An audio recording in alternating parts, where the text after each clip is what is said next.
So, good evening, channel. A beautiful Sunday, and I should be resting, but today we're gonna work a little bit more. Do some more videos for the channel. But yeah, I've been talking about my pronunciation, how I'm improving it, and then also a lot about psychological validation. Beautiful word, right? Validating people. And I've been expanding on that. Philosophy is like a science, if we can call it that way, or an intellectual practice. Knowledge is like a branch with many small branches. And psychology, and philosophy, what it does is it explores ideas, and into every idea you have like a lagoon. So the work of philosophy, if it has any uses, is to go through these branches and find these lagoons, and then discover if inside this lagoon there's something important to be learned. Knowledge works that way. We have many branches that are well known, but then you have other branches that are abandoned. And philosophy always keeps investigating, right? Using thinking, using logic, added to observation, and if you go very serious, you even end up being scientific. So today is about psychological validation, but applied to my area, which is finance, from where my income comes from, because sadly, like, people don't like to pay a lot for philosophy or books, right? So as you know, I sold some copies of my book already, but most of my income comes from investments. And today we're gonna talk about psychological validation on the side of finance.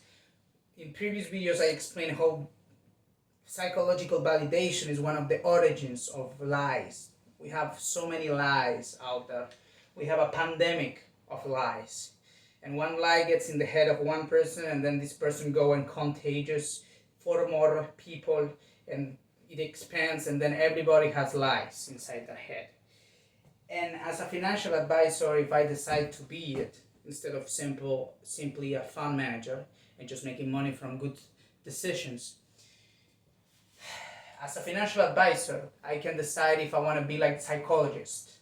That some psychologists do this manipulation technique where they validate people at the beginning, right? I were talking about that in the previous video. Validating people is a way of making them feel accepted and valuable, which is a very bad thing because it's plain lies, it's lying. But sometimes the sad thing is you have many people out there that if you don't lie to them, they just escape, right? Because they are cowards. They are escaping from the truth. Or sometimes it's so sad they cannot even afford the truth. The truth is expensive. It makes you do changes, and sometimes you want to stay the way you are, and that's a very big problem. So in financial advice, I should ask people, okay, how we should start this financial session? Do you want me to validate you first and then we go to the truth, slowly and wasting a lot of time? Or we can start with the truth and saying you if the stock picks you did are completely stupid. For example, imagine I'm managing a client, and Apple, very famous stock. It's a stock that is within the group of stocks I ignore because it got too famous, too expensive. The PE is too high, okay?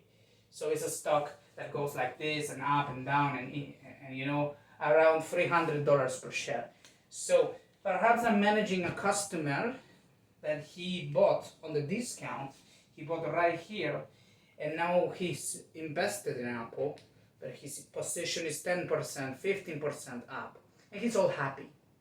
So now when you go into my sessions, where I'm gonna defend value investing, I'm not gonna talk about real estate investing unless the deal is extremely good. I'm gonna talk about what I write about, which is value investing. I'm not gonna talk about following trends. I'm not gonna sell you trading. I'm not going to sell you futures. unless I'm managing a future, a commodity which I am sure it will make a move or things like that. Okay, I focus on stocks. So when you go into the session, I could start validating. I could start saying that you're a genius. Wow, you spotted Apple when it was at a discount. Good for you. You're 10% up, 15% up. Good for you, incredible. We make you feel happy, right? Like you are a very good investor. Just before telling you the truth that you suck at the investing, right? But we don't tell you that from the beginning, I don't start the presentation saying to you, no, look, this is my catalog. Obviously, you are quite ignorant. You haven't researched a lot. These are good choices to invest right now. No. I don't start like that. I should start validating you, lying to you, right? And if you don't come to the second session, you will go out of the session all happy and telling people, oh yes, go invest in Apple because I'm a genius, right? But if you come to the second session or the third session, then I will start unleashing the truth, right? Slowly. I will start showing you alternatives, like, okay, let's invest in this other company, X, and I will make you look the balance sheet, and you're gonna realize, oh, okay, X is much better than Apple, I should sell, yeah, okay. Things like that. Or you could stop being so stupid so people want to work with you. Instead of being your psychologist validating you, they want to work with you and show you their catalog, right? So I show you my catalog, and then you start buying from people that works in that area and research good investment ideas. And the thing is that in the business of buying undervalued stocks, okay, and managing a fund, in my case, where the strategy of one of the funds is focusing on undervalued assets because of the additional layer of safety you have, margin of safety thanks to it. The thing is that when we are talking about undervalued businesses, perhaps right now you are 10% up, right? In this point, you go to a meeting with me. And perhaps right now Apple is a competitive investment, which is a lie. It's not true. Okay, but let's suppose it is. Okay, so right now company X, because it's an undervalued stock, it might be going down in price, right? And then it will go up. So in this point, when I'm recommending you the stock, we're in the same time frame than the ups of Apple. In this point we met. In this point, this was a great investment. If you met me in this point, probably I will still recommend you this investment because obviously it's a good investment. It's a good investment at this price, it's a good investment at this price too. The only difference is that right now it's more undervalued, right? So let's say in this point, this idea becomes even a better idea, okay? Because on top of putting your money in a good investment idea, you get many stock at a discount and you're gonna be happy because you're gonna be 15% up in the next 2 months, okay? Instead of having to wait maybe longer, okay? But what I'm trying to illustrate is that sometimes stocks that are a good idea, they become an even better idea. And buying the stock in this point, and then it recovers price and you sell at this point, even in that point, it's a good investment. And then you can go back to being stupid, you grab your money, you withdraw, and you go again and you buy Apple stock, right? In case your intelligence it doesn't improve with time, but perhaps sometimes go some step backwards. Some people with time become more stupid instead of more intelligent, right? And it's not because of age. You could get into that state because you go back to absorb wrong ideas, okay? So, but that's philosophy, and today we're talking about finance, I guess, right? Yes, let's keep talking about finance. It's what pays the bills, right? So, In this point, the idea becomes even better. So the important thing is that if you have this attitude where you need to be psychologically validated, you are gonna miss very good opportunities of buying at a good discount. Because what I want to do is to unleash my catalog and say you very quickly if I have this opportunity that right now have an additional discount. So you go quickly and you buy it, and you benefit from the movement when it recovers. If I have to go slow with you, probably I will not want to work with you. Okay, this is something that's very studied in sales, because you have big companies that aren't small like me, and they don't reject customers. I do reject customers. Other companies don't reject customers that much, so they know all the different ways of working with different types of people, okay, that perhaps need validation at the beginning, need a kind treatment, and don't let them know that they are making a mistake, okay, from day one. They want to know that perhaps in day 5, if you go slow with them, okay. But this is very important. For example, there was one time in the history of my fund when I recommended an S&P 500 company. Okay, normally I don't recommend S&P 500 companies like Apple, because these ones are overvalued. They get into prices where it's ridiculous to buy them. But in this occasion, an S&P 500 company had a PE of 3, okay, which was an attractive PE, okay, for my strategy. So what I did is that when the stock went down, I think it went down like 18%, it was a very big dip. I understood the business and I called people and I recommended the stock. The stock was doing like this, and then it did a dip, and then it recovered, okay? And in this point, I started calling investors, and I said to them, look, this is an S&P 500 company. I usually don't recommend this, but it's a very valuable company. It's undervalued, okay? So I recommend to buy it, and if you want to deposit more, do it. And I also said, a little bit of money I have available with leverage from our fund, I'm going to put it on this idea, okay? But I recommend you to invest more, because this is cheap. So we bought it. I'm not gonna say which stock, okay, because we have a conflict of interest, okay. I bought it, okay, and then the stock recovered. After 2-3 weeks, we were more than 20% up in 2 weeks, okay.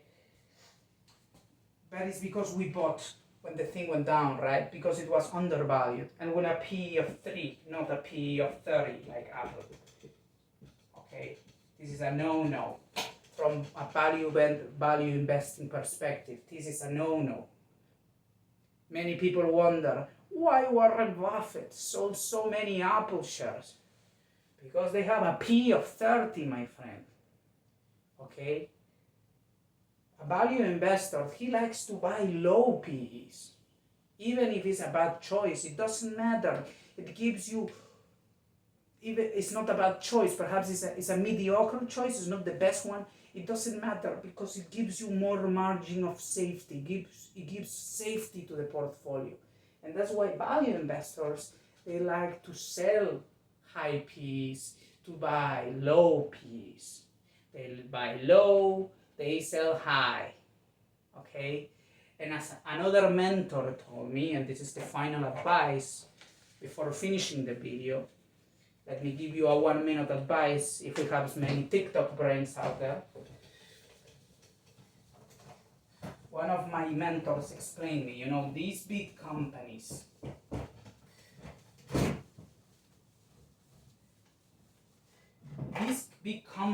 are so expensive because they have great reputation, meaning that for 10, 15 years they have been delivering good reports, great report after great report. And the thing is that when the stock is reaching the peak of the mountain, in price. Sooner or later comes that moment, and this is what short sellers might love, the point where the stock gets kicked from the top of the mountain and rolls over a couple miles down. You know, he was very good explaining that. He's a master for me. He's a hero. Okay, he's one of my mentors, and he was one of the great short sellers. Okay, one of the great short sellers 20 years ago. Okay, so he explained that in some point the stock is gonna get kicked and roll a couple miles down. So the price goes up, you know, and then it goes down, and then perhaps it goes up again. I don't know, but in some point, okay, the stock starts going down. And in these very good stocks like Apple, you know, they've been 15 years reporting profits and growth and growth. In some point, they report less growth, or even if they report losses, it's catastrophic, right? But in some point, the stock goes down. Okay, so perhaps Warren Buffett will rebuy Apple if it bounces down and goes to $200. Perhaps that will never happen. He will go all happy to very low PE stocks and will buy those, and that's it. And c'est fini. C'est tout. And voila. Okay. So that's the thing. That's the thing with stocks. It's very complex. And the big question of this video is, should I start the meeting with psychological validation? Do you want me to treat you with kindness and slowly and tell you that you are a genius, and then tell you that you are an idiot 5 meetings later? Or we can be honest with each other and from day one explain you, look, okay, let me see your portfolio. Okay, this stock you have, I will recommend you to trade it for this other one in case you want more safety. Or I will look at your business and I will tell you, okay, no, look, your business look great, keep doing it. You know, it's beautiful that everybody has their own business, okay? But let's start buying businesses of other people, okay?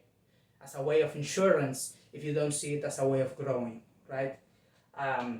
So that's it basically for today. And the message is why we can't be honest from day one. Why so many lies? Why so many psychological validating people, even when they're wrong, okay? It's not like 40 years ago, my friend. We don't have war. In times of war, okay, yes, we have to validate everybody. We need diversity or we lose the war, right? Right now, I hope if we live in a time of peace and where I can invest in peace, you know, I hope that we can start being honest with each other and don't validate people that don't deserve to be validated, okay? And be more honest with each other. And of course, I don't say that when somebody's taking a bad decision in investing, we treat him as he was trash, you know, because you have bad investments, and we should say people that they are trash, but then you have good investments, and then you have great investments, and then you have visionary investments, right? Okay, so thank you for watching, and good evening. Have a great night.